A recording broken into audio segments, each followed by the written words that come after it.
Greetings once again, ladies and gentlemen. Once more, these are the hands of Jacob K. Baker, and I'm going to be showing you guys some of the stuff that I use to build the costumes. Now, over the years, because I've been doing this for quite a while, like almost 9 years doing costumes, and then even more than that doing puppets. But over the years, I have found that certain items are useful, and there's some that I use on everything that I do. And I'm going to show you guys all of the items and the tools that I use for my own style of costuming. Now, all of these items can be found at Hobby Lobby. Well, if not all of them, then most of them. But if you can't find them or you don't live near a Hobby Lobby, then do not panic. I mean, unless you want to, I'm not going to stop you. I mean, everyone's got the right to freak out, but you can find this stuff online, and I will cite sources if there's a place that I know of that I can lead you to find some of the stuff. Now, the first item I'm going to talk about is liquid latex. And I'm going to mention this one first because this has a bit of a disclaimer attached to it. Liquid latex, I use this on literally everything that I do. It's what I use to make a skin coat, but see, some people have an allergen to this stuff. So before you go out trying to make a costume in the same manner that I do, might want to check and make sure that you are not allergic to this stuff, because the last thing that I want is you guys getting an allergen because of something that I do. And because not only will you have an allergic reaction, I'll feel really bad because it was my method that got you sick. So yes, check and make sure that, you know, you're not allergic to this stuff. But yes, this is mold making compound. You know, if you want to make molds, you can. But you usually make molds for like something that's hard. But I use it, like I said, to make a skin. And this stuff, if you go to Hobby Lobby, you can find it in 2 different containers. This is one, as you can see the Hobby Lobby sticker right there. And they also sell it in another container that's a bit more squat. It's still a 16-ounce container, but it's purple and it's got like weird clay figures on it and like animals. I remember a turtle. Like that matters. But yeah, you can find these 2 different containers at Hobby Lobby.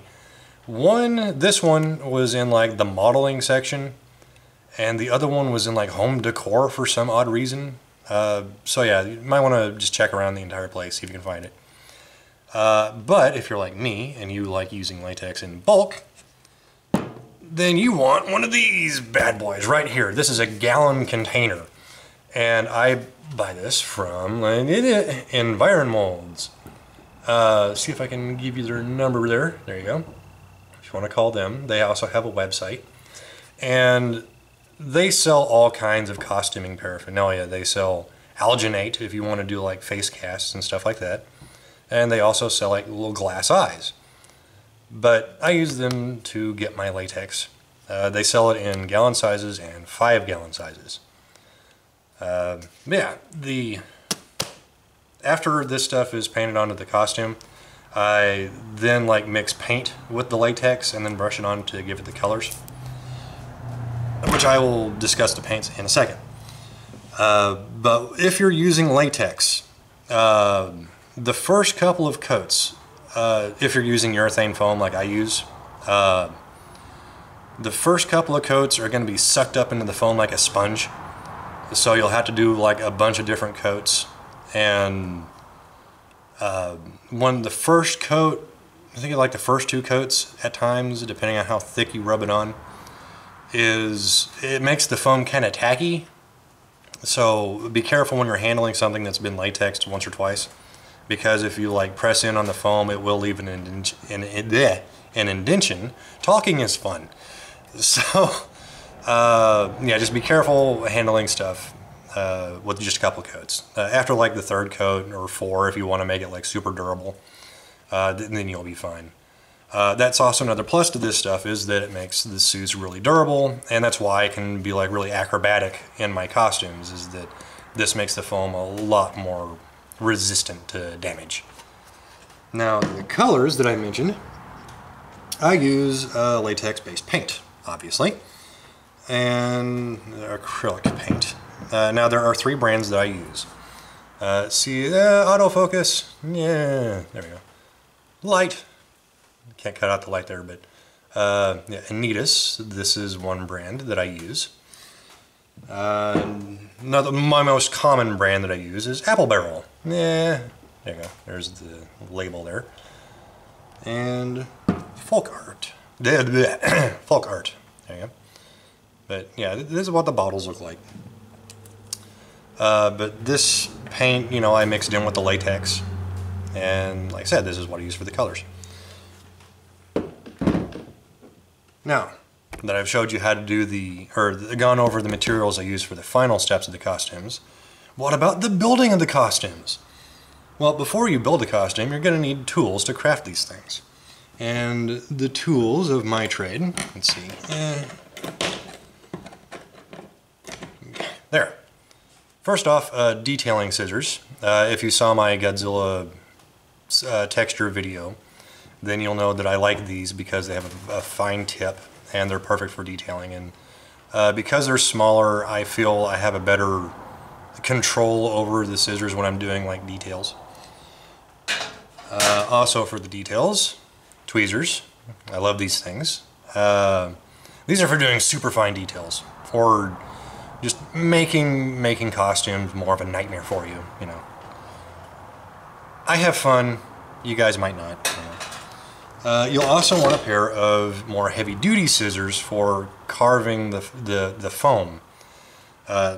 You can also use these for doing detail work, but the tip of like these more hefty ones, I prefer them to be a lot more narrow. That's why I use 2 different types of scissors.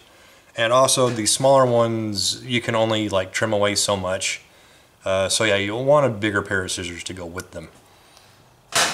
And a knife. Now this is literally just a kitchen knife. I've kind of sharpened it a lot so it's not serrated anymore. Which I find that a smoother blade works better for cutting foam if you're trying to do something that might be seen on the surface, because a serrated edge on the blade will leave ridges in the foam, whereas this more smooth blade does not. And yeah. Now, I've shown you the tools. Let me show you the materials. The first thing that I use when I build a costume is headliner material. This stuff has to be bought through an auto upholsterer or auto manufacturer because this is the stuff inside of a car that's like up over your head. This stuff is like in these big rolls. They're like a yard long, or the cardboard tube that's on is like a yard long. It comes in different lengths. But the reason why headliner material is a good material to use is that this is perfect for making the body base, because I always do a form-fitting suit made out of this stuff that I glued the urethane foam onto. And the fabric side, you know, it's just fabric, so it prevents like abrasions on your skin from rubbing up against raw foam. And plus the foam side of it is perfect for gluing other foam onto. Now, if you're really dedicated to wanting to use this stuff for doing texture work, because I have done it, do bear in mind that this stuff is ridiculously thin. Camera, there we go. So you can carve details into this. I have done it. You can either just carve it into it with the fabric left on it, or you can actually peel the fabric off if you want. So yeah, headliner material, very useful for a lot of different things. This is like the major component to all the costumes that I make. Now, along with the headliner material, we need urethane foam. And like last time, you know, I showed you guys this 1/4 inch thick stuff. But I also use like these more hefty pieces. This is a 2 inch thick piece of foam. Now, like I said, this stuff comes in a lot of different density, sizes, thicknesses. And for those of you who are uncertain as to what urethane foam is, this is a couch cushion. You know, so if you have a couch that's got that doesn't have like a spring seat, but it has just the weird padding. This is that stuff. So yeah, I'm not saying chop up your couch or your neighbor's couch to make your costume. I would never condone that, you know. But yeah, if you know someone who's just tossing out a couch that they no longer want, then, you know, see if you can take the cushions and you can use those for this stuff. But yeah, so these are mainly what I use to make all the costumes out of. The thicker stuff for building up the framework and the musculature, and then usually resorting to this stuff for details. Now, for fun, I'm going to tell you guys about eyes, because eyes are very interesting when it comes to making a costume, and I'm going to get a lot further, or a lot more in depth on eyes in a future video. But, you know, just to give you guys a start on what to look for, you have different choices. And the main ones that I use for making eyes is these things. This is a clear Christmas tree ornament that comes in half. And yeah, you can paint the insides of these, and you could, if you paint the inside, then it leaves it translucent, so there's like a clear dome on top of the paint, which if you look at an eyeball, you can see that there's a little dome over the eye itself, and this kind of helps to give it that appearance. There's a lot more tricks that you can do with this, but like I said, I'm going to do that in another video. And the way these things are packaged at Hobby Lobby, they look like this. So this is what to look for when you're at Hobby Lobby. And it's rolling away off the table. Yeah. Yeah, these are a little bit bigger than these. See, they're fairly cheap. These larger ones are like $129. I go for the smallest size, which they're still pretty good size. But when you're making a monster that's, you know, since you're wearing a costume, the monster's going to be bigger than you, so you want eyes that are bigger than your own eyes. Unless you want it to have a little beady, like Vastatosaurus Rex eyes, then you can try and find something smaller. But these are what I use for pretty much every single costume. But an alternative, if you want something a little bit smaller, it's probably not going to look as cool, but they are useful. Ping pong balls, or as the Chinese call them, ping pong. Balls of Fury reference there. Yeah, these, I mean, they have a groove in them. There you go. So you want to make sure that these are embedded in the foam far enough that it covers that up.